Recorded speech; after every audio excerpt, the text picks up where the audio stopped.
I want to bring this back to the bill for a moment. But first, we've got to go down memory lane, and I'll make it brief. But for over 100 years in our country, there's been a battle to defend and advance women's rights in our country. It started in 1920 with the 19th Amendment, giving women the right to vote and an equal opportunity in the voter box. Just so happens that we elected the 29th president, Warren G. Harding, that may or may not be my distant relative. But then in 1963, we had the Equal Pay Act that started a discussion to make sure that we didn't have a bias in how we paid women. And it's pretty clear that's a battle that's still going. But thanks to lawmakers, that happened, and they started the ball rolling. And then just 5 years ago, in 2016, women had the equal opportunity in the military to serve in combat. That was just 5 years ago. And then here we are today. This is personal to me. I'm not just a husband, a dad of 2 little daughters, the brother of 6 sisters, and the uncle to 28 nieces. So when I say that no one in this building cares more about women and their equal opportunity to play sports, to start a career, and have a job, I challenge anyone to take me up on that because I care about them, and that's why I'm speaking today.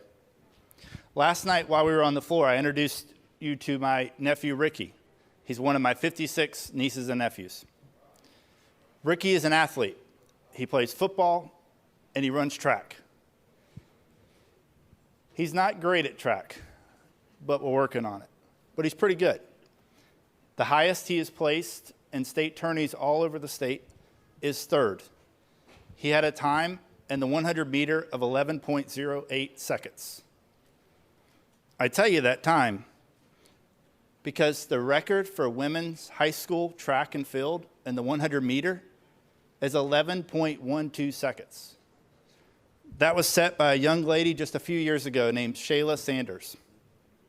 She went on and earned a Division I full-ride college scholarship at the University of Florida. And guess what? She went to Florida and set another record. And that record is tied, or she tied a record, and it still stands today for 11.12 again. So once again, my nephew, whose highest he's placed in male sports is 3rd, he would beat her.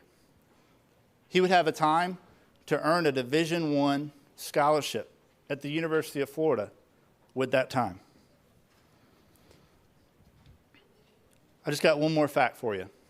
The current record in the state of Florida is 9.96 seconds for male sports, for high schoolers.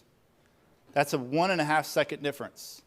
And I know it's easy to get glazed over a 1.5 seconds, but that's the difference in a scholarship or not. That's the difference in changing your life forever, coming out of a situation, have an opportunity to go to a premier school or not. Over the past couple days, we've heard the NCAA referenced multiple times. They've become a moral compass in this building, it seems, on this issue. But folks, they built themselves on free labor and clear discrimination on women's sports. The way I vote isn't measured on outside forces or threats from certain organizations. It is grounded on how it affects me, how it affects my family, and how it affects you personally.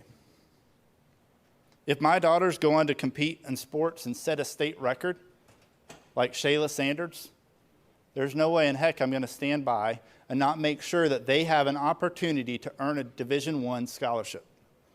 Or maybe they don't want to go to college, but they at least have that equal opportunity in high school, because that's what this bill is about. So the same way legislators have done in the 1920s, the 60s, the 70s, and again here today, this isn't about a political back and forth. This is about defending women's rights, giving them an equal opportunity to compete on a level playing field. If you consider yourself pro-woman, I ask for you to vote up on this bill. And with that, I ask for your favorable support when it comes time to vote. So thank you all.